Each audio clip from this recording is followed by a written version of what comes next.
मौर्य साम्राज्य। मौर्य साम्राज्य की स्थापना कौन किया? चंद्रगुप्त मौर्य। किसको मार के? पीछे क्लास में पढ़े थे ना, किसको मार के?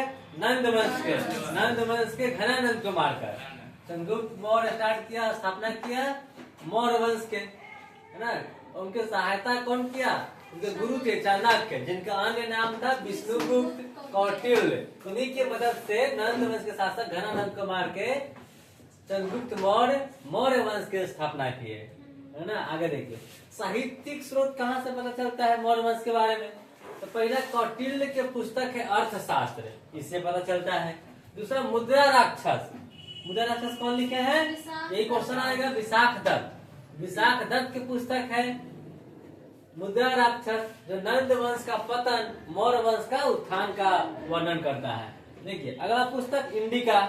इंडिका पुस्तक कौन लिखे? मेगास्थनीज। मेगास्थनीज को अच्छे से जानते हैं, कौन है? सेल्यूकस निकेटर का राजदूत था, जो चंद्रगुप्त मौर्य के दरबार में रह गया था। यही इंडिका पुस्तक लिखा, यह अपना वर्णन किया है मौर्य वंश के बारे में। अगला जस्टिन। जस्टिन एक थे जो जस्टिन पुस्तक रचना किए। इनके अनुसार चंद्रगुप्त मौर्य पूरे भारत पर विजय प्राप्त किए थे, जस्टिन के अनुसार, है ना। देखिए चंद्रगुप्त मौर्य के शासनकाल 322 ईस्वी से 298 ईसा पूर्व, 322 ईसा पूर्व से 298 ईसा पूर्व तक। देखिए वो शादी किए किससे? सेल्यूकस निकेटर की पुत्री हेलेना से, है ना। जो सेल्यूकस निकेटर आया था यहाँ युद्ध करने, तो हेलेना से शादी कर, उसको पराजित करके उनके बेटी हेलेना से शादी कर लिए और गिफ्ट के रूप में 500 हाथी दान दे दिए। सेल्यूकस निकेटर को 500 हाथी दे दिए। देखिए सेल्यूकस निकेटर मेगास्थनीज को अपना दूत बनाकर चंद्रगुप्त मौर्य के पास भेजा, जो बाद में इंडिका पुस्तक की रचना की। इंडिका पुस्तक की रचना कौन की है? मेगास्थनीज, है ना। अपना देखिए चंद्रगुप्त मौर्य अपना प्राण त्याग किस विधि से किए? सलेखना विधि से। सलेखना विधि में क्या होता है? अन्न और जल को त्याग करके अपना प्राण त्याग करता है आदमी, है ना, सलेखना विधि से। चंद्रगुप्त मौर्य बाद में जैन धर्म को अपना लिए थे, जैन धर्म को, समझे। जैन धर्म का प्रोसेस है प्राण त्याग करने का, सलेखना विधि, है ना, इसी विधि से त्याग किए। अब इनके मृत्यु के बाद इनका पुत्र बिंदुसार। बिंदुसार का क्या है काल?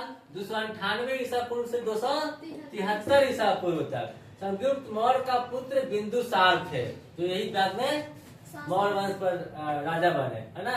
बिंदुसार को अमित्र घात, इंपॉर्टेंट है, अमित्र घात कहा जाता है। क्या कहा जाता है? बिंदुसार को अमित्र घात कहा जाता है, जिसका अर्थ होता है शत्रुओं को नाश करने वाला।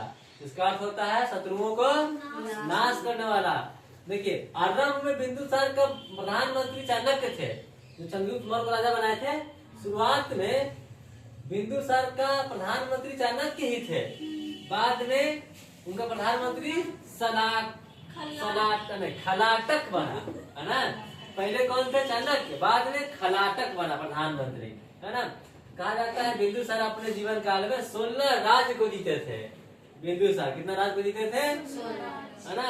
इनका दो पुत्र अपना अशोक और सुसीम को पहली बार तक्षशिला विद्रोह में भेजे थे शांत करने के लिए, जिसमें अशोक सफल हुए थे। इसमें अशोक इनके बाद में अशोक ही राजा बना, समझे। इनके बाद का राजा कौन बना?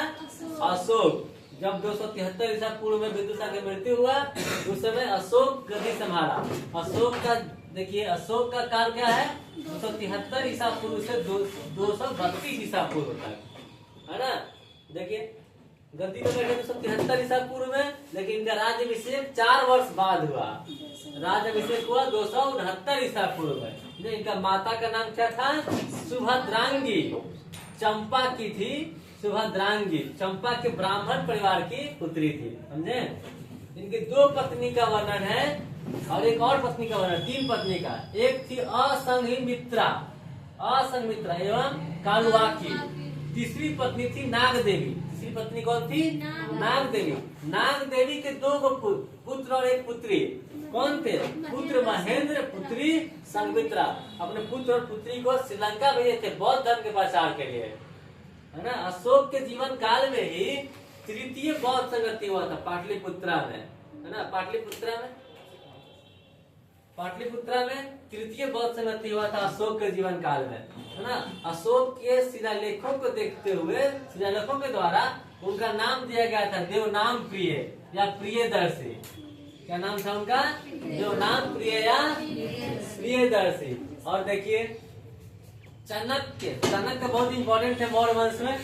चाणक्य का क्या नाम था? बचपन का नाम विष्णुगुप्त था। बचपन का नाम, इनके पिता का नाम चणक था। चाणक्य के पिता का नाम चणक था। चाणक्य को भारत का मैकियावेली कहा जाता है, इंपॉर्टेंट है, मैकियावेली कहा जाता है। चाणक्य को क्या कहा जाता है? भारत का मैकियावेली कहा जाता है। अब बताइए मौर्य वंश के अंतिम शासक कौन था? बृहद्रथ, है ना। अशोक के बाद इनका पौत्र दशरथ राजा बना था। उसके बाद अंतिम शासक बृहद्रथ था। मौर्य वंश का अंतिम शासक बृहद्रथ था, जिसको कौन हत्या कर दिया था? पुष्पमित्र शुंग। मौर्य वंश का सेनापति था, ये पुष्पमित्र शुंग ने इसका हत्या कर दिया था। और इसके बाद शुंग वंश की स्थापना किया था, है ना। अब नेक्स्ट क्लास में पढ़ेंगे इसका आर्थिक स्थिति कैसा था, राजनीतिक स्थिति